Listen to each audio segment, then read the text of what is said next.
Min Jinyang was a Chinese intelligence officer who moved to New York.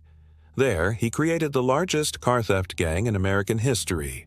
They specialized in stealing expensive cars. Usually, when police can't find a stolen car, they can at least find some parts of it. But Yang and his gang stole thousands of cars without leaving any trace. The cars completely disappeared and nothing was left behind. So, where did these cars go? What brought Yang's gang from China to America? Why did a Chinese intelligence officer steal cars in New York? Keep watching to find out. New York City is one of the biggest cities in the world. Some studies say it's the most luxurious city on Earth. It has the most wealthy people who own expensive and luxury cars. New York City has America's largest number of high-end cars. In 1999, a huge wave of car thefts hit New York. Imagine this. 48 expensive vehicles were stolen in less than 6 weeks. The cars disappeared within seconds. The thefts were quick and quiet. The thief would calmly open the car, turn it on, and drive away. The gang didn't target one specific area in the city. They stole cars from shopping malls, parking lots, and everywhere else. The strange thing was that all these cars never appeared again. Usually, when cars are stolen, they are found later without their expensive parts because thieves sell those parts. But the cars this gang was stealing were completely disappearing. The police had no trace of them at all. So what were these thieves doing with the cars after stealing them? Where did they take them? These questions confused the police. This made them think that the cars were being exported to other countries. The only place suitable for exporting so many cars was Brooklyn's port in New York. A team from the New York police, especially from the Car Theft Investigation Department, went to Brooklyn's port. They investigated, but didn't notice any suspicious activity related to car theft. At that moment, they realized they were dealing with a large organization. Maybe it was a gang that belonged to organized crime. But actually, the person responsible for all these operations wasn't even American. This person was called Min Jinyang. He was a Chinese man. The biggest surprise was that he used to be an intelligence officer in the Chinese army. He was the only person responsible for stealing thousands of luxury cars from New York. He made up to $40 million from this, which is worth $75 million today. The question is, how did he do it? To know the answer, let's first learn who Min Jinyang is. Who was Min Jinyang? Min Jinyang was an intelligence officer in the Chinese army. He was discharged in 1990.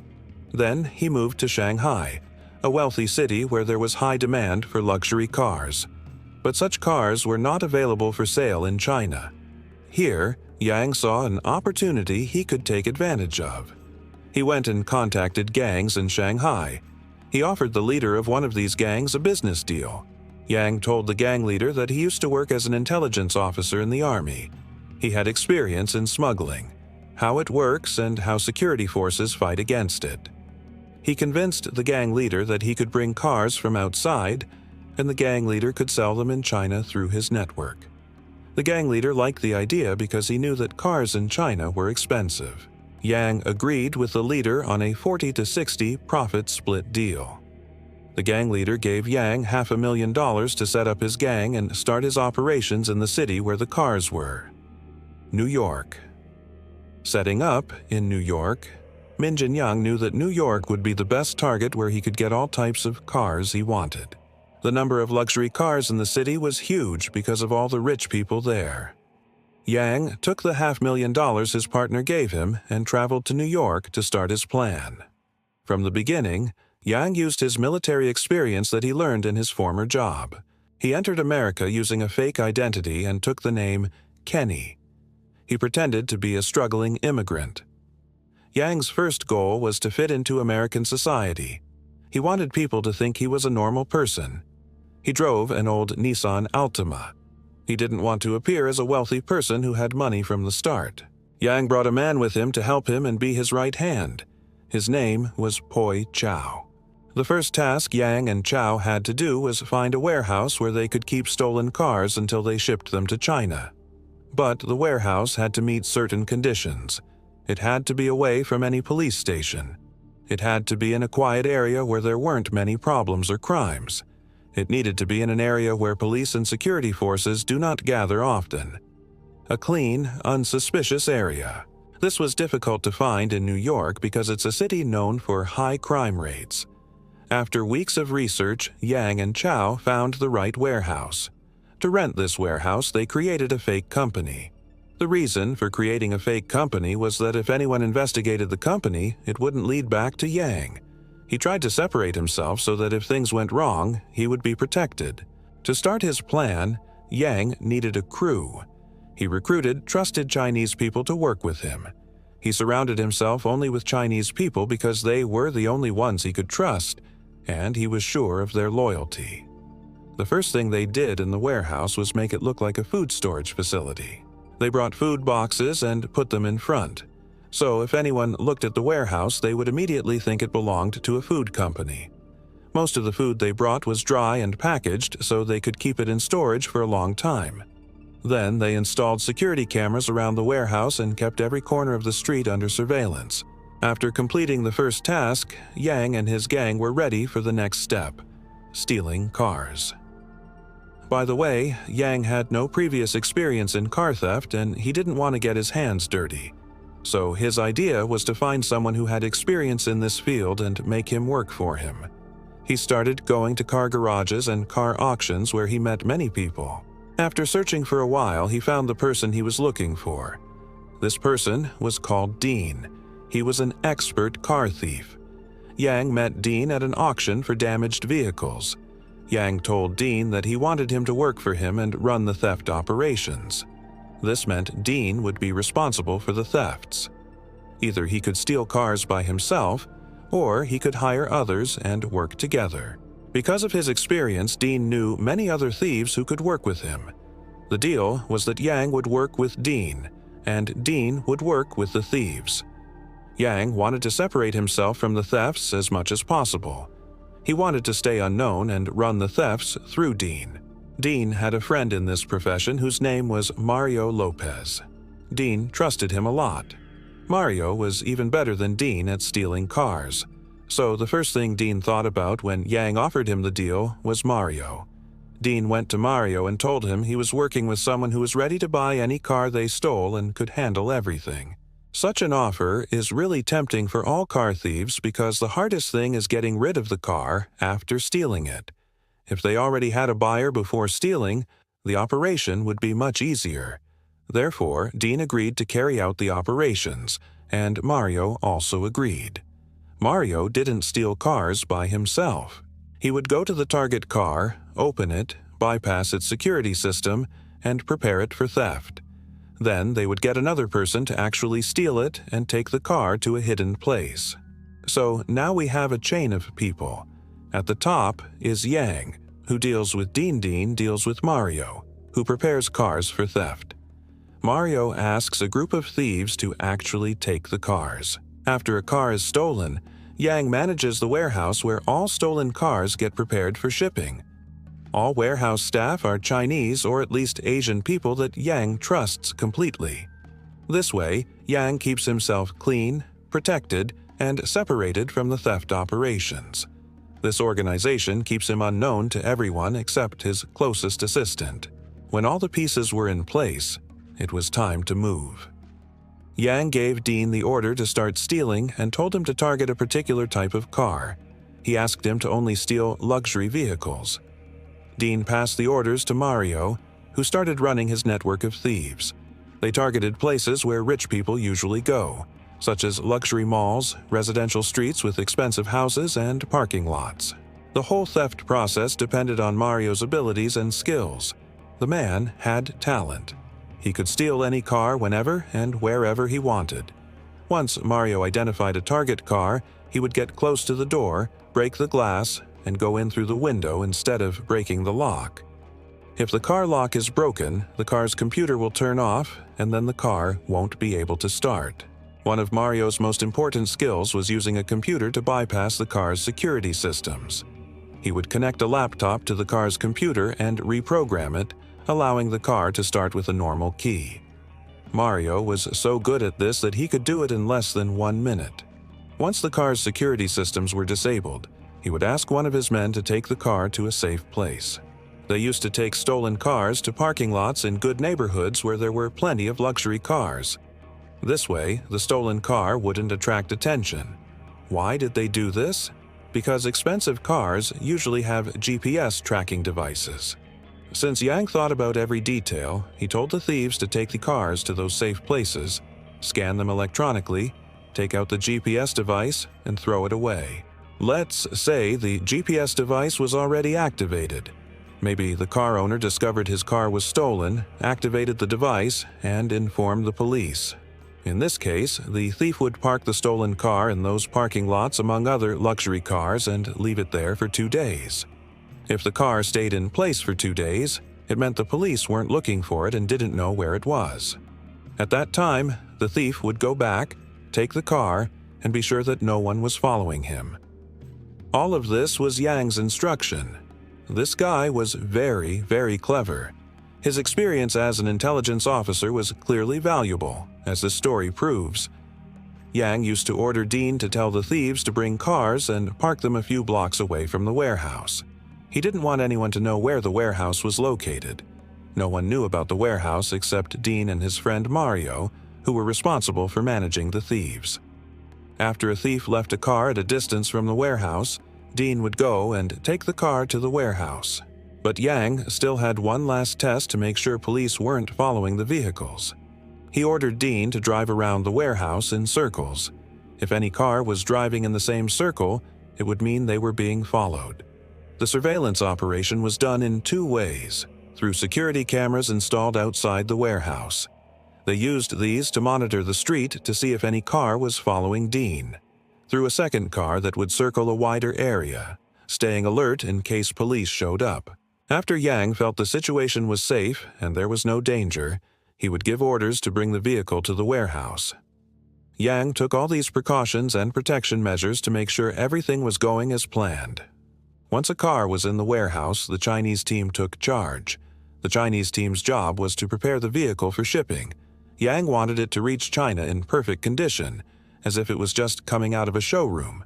The Chinese team would examine the vehicle and fix whatever needed fixing. They repaired locks, made new keys, and reprogrammed the car's computer. When the Chinese team finished working on the vehicle and made it look brand new, it was time to ship the car to China. They loaded the vehicles into containers they had brought. Then they checked the container's weight and made fake shipping documents that showed the container held food. The weight of the food on the fake documents matched the weight of the cars. Their work was very careful so as not to seem suspicious. After the container left the warehouse, do you think it went directly to the port? Of course not. Yang knew the police would consider searching ports and containers, especially after stealing operations increased. So he told his team to ship cars from the farthest port.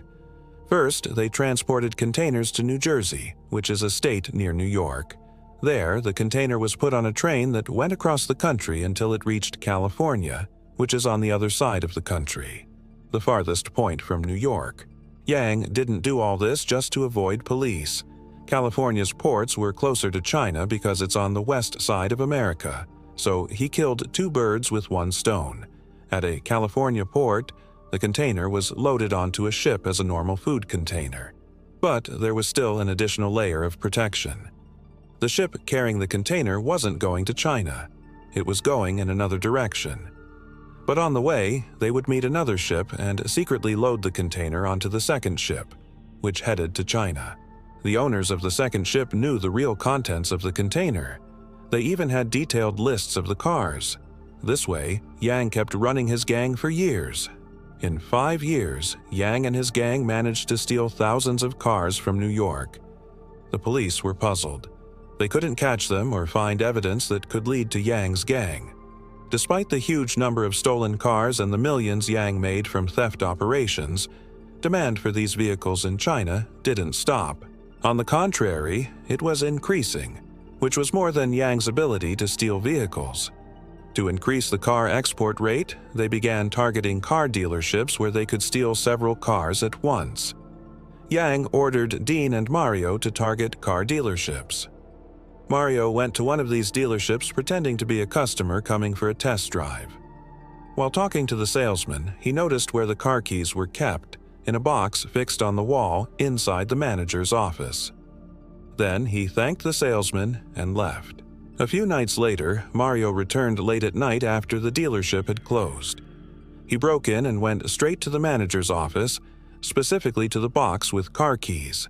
He took all the car keys that were there, which were all for luxury cars. While his friends waited outside for his signal, Mario gave his crew the signal, and 7 of them came in. He gave them the car keys, and each one took a car and went in a different direction. The whole operation took only 3 minutes.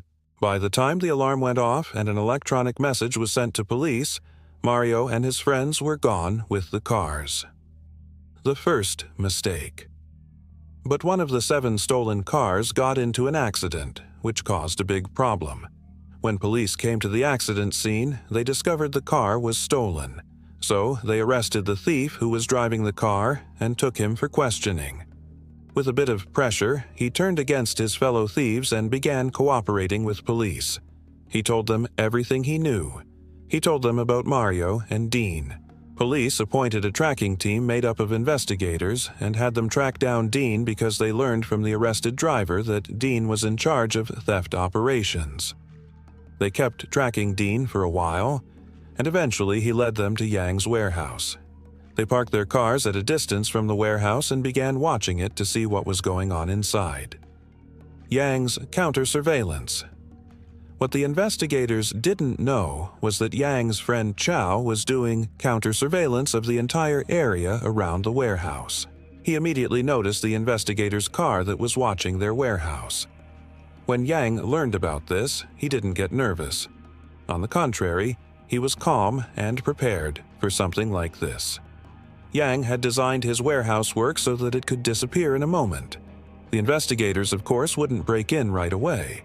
They would wait after watching the area and gathering as much evidence as possible. During this period, Yang didn't bring any new cars to the warehouse, but he still had some cars inside, plus equipment and tools used to fix cars. So he had to move all these cars and tools out of the warehouse, but they were under surveillance. Don't worry, Yang could handle it. As usual, he brought a few trucks to the warehouse and loaded all his cars and equipment, fooling police into thinking he was transporting food because they thought it was a food warehouse. This way, he took out all the cars and tools that were in the warehouse, right in front of the police who were waiting for evidence. They didn't know the evidence was being transported right in front of them because they didn't know that Yang and his gang knew about them. Yang took out all the important things related to his work. When police came the next day to continue surveillance, they noticed that no one had entered or left the warehouse. They were surprised, and at that moment they decided to make a move. They broke in and searched the place but found nothing. They knew the gang had defeated them. During the surveillance period, Yang never showed up in front of them, so they didn't know who he was or what he looked like. They decided to go back to the person they knew, Dean. At first, they thought about arresting him, but later they decided to track him again. So they kept watching him for a while, hoping they would catch the whole gang, or at least catch most of it. They also wanted to know where the cars were because they were still confused and couldn't get any trace of them. During their surveillance of Dean, they got permission from the court so they could listen to his phone calls. They heard the same questions in many of his calls. Are the agents still watching? Did they stop surveillance? When will they come back? Dean always answered that he didn't know. The investigators assumed that the people asking these questions were Dean's partners in the operation, the people who were in the warehouse. After 6 months of surveillance, finally an important person contacted Dean. This guy was Kenny. We know that Yang's fake name was Kenny. Kenny told Dean, "I'm back," and told him he had an order for 260. But he didn't mention exactly what the 260 was for. Kenny's words were unclear, as if he knew they were being monitored. So the investigators suspected this was the gang leader, Kenny, and that he wanted to resume theft operations again. What the investigators didn't know was that Yang was really afraid their phones would be monitored. That's why he was using unclear language in phone calls. He decided to use phones for a while and then get rid of them so police couldn't track the number or his location. He also ordered everyone in his gang to keep changing their phones, which made the tracking process more difficult for investigators. This is because to listen to any phone number, they need court approval. So each time one of these people changed their phone, they needed new approval. But how could investigators know their new numbers after they changed them? The secret was that they were still listening to their family's phones. For example, Dean used to call his wife. So when he changed his phone, they could discover his new number through his wife's phone calls. After investigators discovered Dean's new number, they got court approval to listen to him. Then, through his phone calls with his partners, investigators could identify the other numbers. The process was very tiring, but it was worth it. They were hoping they would accomplish big achievements. The investigation advances. At that moment, investigators were one step ahead of Yang for the first time since the beginning of the story. What made things even worse for him was that his assistants weren't as careful as he was. For example, Chow, his Chinese partner, wasn't very careful. Sometimes he would even talk on the phone about where they would go for dinner, so it was very easy to track them down. Investigators used this information and sent a Chinese undercover officer to the restaurant where Chow and Yang used to go. For the first time, they were able to finally get a closer look at the mastermind who had been confusing them for the past few years. The undercover Chinese officer who was placed in the restaurant was able to hear their conversations. While they were talking about a new warehouse they were planning to rent, he managed to learn where the warehouse was. Advanced surveillance investigators immediately moved to watch this warehouse, but this time surveillance would be different. They didn't want any police cars present in the area. They didn't want any police presence at all. What they did was mount surveillance cameras on buildings surrounding the warehouse, cameras that would keep watch on every corner of the place. They even managed to place a GPS device on one of the containers going to the warehouse. This way, they would know exactly where these cars were going. For the first time, the situation changed, and police took control of the game. Yang had no idea what was going on around him, so he kept doing his usual work, bringing new cars to the warehouse. He even invented new ways to steal more cars.